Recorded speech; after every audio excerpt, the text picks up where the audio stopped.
Ken McElroy came from a large family. He was the second youngest of 15 kids, born to a poor family who moved around the Ozarks in Missouri. Ken had finally settled in a very small town in Missouri that borders the state of Iowa. Skidmore, up until that point, was a pretty small and peaceful place. The population at that time was somewhere around 150 people, and it was mostly farming families who just liked to be left alone to live their lives in a quiet and relaxed small town. Ken McElroy wasn't about to let that happen though. The minute he set foot in that town, he turned the quiet and peaceful Skidmore into a frightening place for many of the local families. Ken was known as the town bully.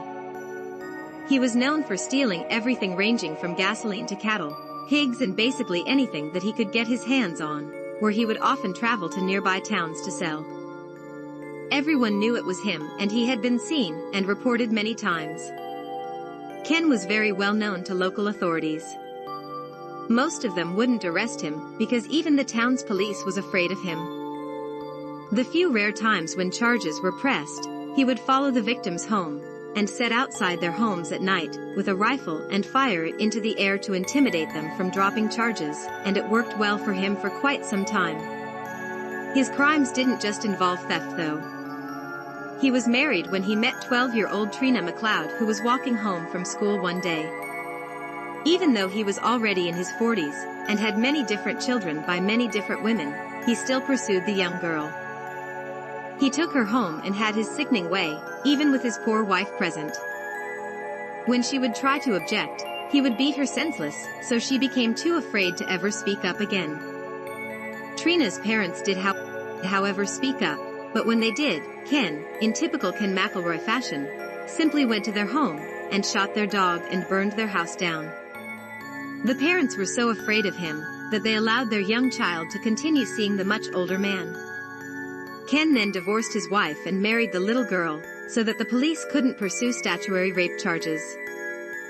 He was good to Trina for a short while, but as soon as the news started to wear off, he went back to his old ways and continued to both verbally and physically assault both women and their children. They soon tried to escape, but when he found them, he burned that house down too and beat the poor women and forced them to return home. He continued to terrorize everyone in town at every chance he got. He simply thought he was invincible, but he was about to learn that wasn't the case.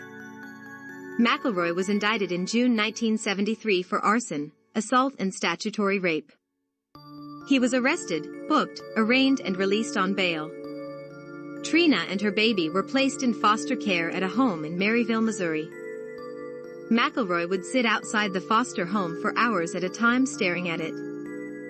He told the foster family that he would trade girl for girl to get his child back, since he knew where the foster family's biological daughter went to school and what bus route she rode. Additional charges were filed against McElroy. Nothing came of them though, and he was again released. In July of 1976, a local farmer caught McElroy shooting on his property, and when confronted, McElroy shot Romaine Henry twice. Romaine survived and soon tried to press charges, but Ken sat outside his home and threatened to kill Romaine and his family unless the charges were dropped, and again, Ken walked away scot-free. This became a pattern for Ken with just about everyone he came in contact with. The town's patience was starting to wear thin. One morning in 1980, he took his kids to the local grocery store when one of the kids stole some candy and put it in their pockets.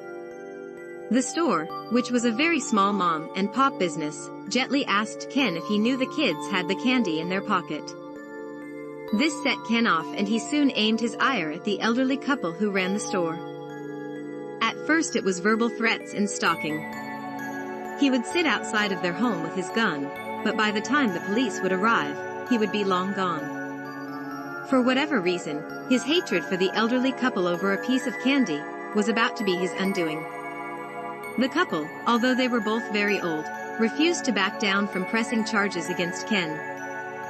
He had been arrested nearly 30 times over the years and had walked away every single time, but he was starting to fear that he was about to face major prison time. He decided to shoot the elderly man, which he did, twice, but he survived. Without too much surprise to anyone in town, Ken was already out of jail by lunchtime, and again up to his old intimidation tricks. Armed with an old military rifle, he pulled up to an old tavern in town to have a beer. His real reason for being there though was to scare everyone he came into contact with. He took his rifle in the bar and sat there drinking a beer. The townspeople were at their breaking point. If the police wasn't going to protect them, they were going to protect themselves. Several people were outside the bar when Ken made his way back to his truck. As he sat in his truck, drinking a beer, shots rang out. Only a few shots were fired, but Ken was struck and killed instantly. His young wife Trina was in the truck sitting beside him at the time, but she was unhurt. Strangely enough, she later tried to sue the town for the death of Ken, and was unsuccessful in her attempts. She later moved on, and what has happened to her since, we aren't sure. At least 30 to 40 people was standing there when he was shot, but not one soul said a word. When police tried to interview people, they all said that they had either been out of the way of the shooting, and had not seen it, or they had had their backs turned. To this very day, the only ones who know who killed Ken McElroy was the residents of Skidmore, Missouri, that day, and many of them have taken that secret with them to their graves. The basic moral to the story, folks, it pays to treat others the way you would want to be treated. Over the years, Skidmore has had other bizarre cases of crime that seems to defy logic.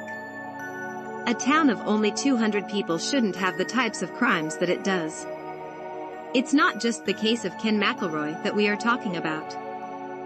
On April 11, 2001, Branson Perry vanished under mysterious circumstances from his residence at 304 West Oak Street in Skidmore. Perry's grandmother, Joanne, stopped by his home and found the house unlocked and deserted. To this day, he's never been found, and no one seems to know what happened to him. It's as if he simply vanished into thin air. By the middle of December of 2004, Branson Perry's cousin, Bobby Jo Stinnett, was murdered in her home located at 410 West Elm Street. She had her unborn baby cut from her womb. Lisa Montgomery was later convicted of the murder, and was put to death for her crimes in January of 2021. So if you like this story, we hope you'll consider subscribing to our channel, and becoming a member of the Graveyard Dance family. We are a brand new channel, and we're working to continue to bring you better stories each week. If you have a story suggestion, please drop it in the comments, and we'll try to get to it as soon as we can. We appreciate every single view, comment and share. Thanks again for your continuing support of our channel. Also, if you'd like to learn about this story much more in depth, and believe me, there is so much more. We will have links in the description box below where you can buy the books and movie. If you love true crime, you don't want to miss it. There's also links to our official merch, so if you'd like a cool new t-shirt, hoodie or mask, the link to our shop is below as well.